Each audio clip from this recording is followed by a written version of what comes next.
অদিতির সম্মান বাঁচাতে বিয়ে করার সিদ্ধান্ত নিল সত্যজিৎ। হ্যাঁ বন্ধুরা, এরকমই একটা দৃশ্য আমরা দেখতে চলেছি রাঙ্গামতি তীরন্দাজের আজকের এপিসোডে। পর্বের শুরুতেই আমরা বসুকুটিরে প্রমিতাকে অস্থিরভাবে পায়চারি করতে দেখি। তিনি অদিতির জন্য চিন্তিত ছিলেন। ঠিক সেই সময় রাঙ্গা, একলব্য এবং সত্যজিৎ অদিতিকে নিয়ে বাড়িতে ফিরে আসেন। প্রমিতা দ্রুত তাদের কাছে ছুটে যান, কিন্তু অদিতির অবস্থা দেখে বুঝতে পারেন যে সে নেশা করেছে। এতে প্রমিতা প্রচণ্ড রেগে গিয়ে অদিতিকে বকাঝকা করতে থাকেন। রাঙ্গা কোনো মতে প্রমিতাকে শান্ত করে বলেন, ছোট দিভাইয়ের কোনো দোষ নেই, কিছু ছেলে জোর করে তাকে তুলে নিয়ে গিয়েছিল। কথা শুনে প্রমিতা ভয় পেয়ে যান। এরপর সেখানে কৃষ্ণা চলে আসেন।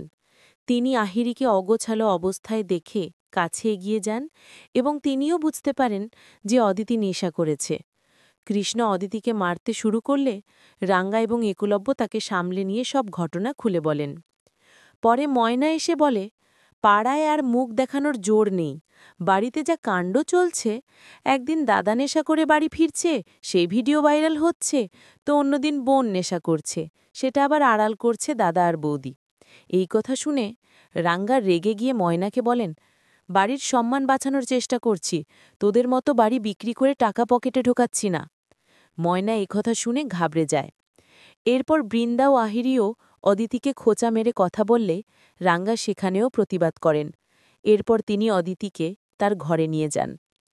এরপর প্রমিতা সত্যজিতের কাছে ক্ষমা চান, কারণ তাকে এমন একটি অস্বস্তিকর পরিস্থিতিতে পড়তে হয়েছে।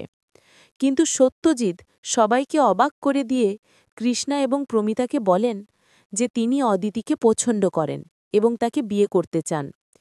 কথা শুনে তো সবাই খুব খুশি হয়ে যান এবং রাঙ্গা সবাইকে বলেন অদিতি ও সত্যজিৎকে পছন্দ করে। অন্যদিকে আহিরি, বৃন্দা ও ময়না কথা শুনে ঈর্ষায় জ্বলে ওঠে এবং নতুন করে রাঙ্গার ক্ষতি করার পরিকল্পনা করতে চলে যায়। এর পরের দৃশ্যে রাঙ্গাকে অদিতির বিয়ের আনন্দে বিছানায় উঠে লাফাতে দেখা যায়, আর একলব্য তার দিকে তাকিয়েছিল। হঠাৎ একলব্য বলেন, আহিরিকে বাড়িতে এনে সে ঠিক করেনি, তার বারবার মনে হয় আহিরি আবার কোনো ক্ষতি করবে।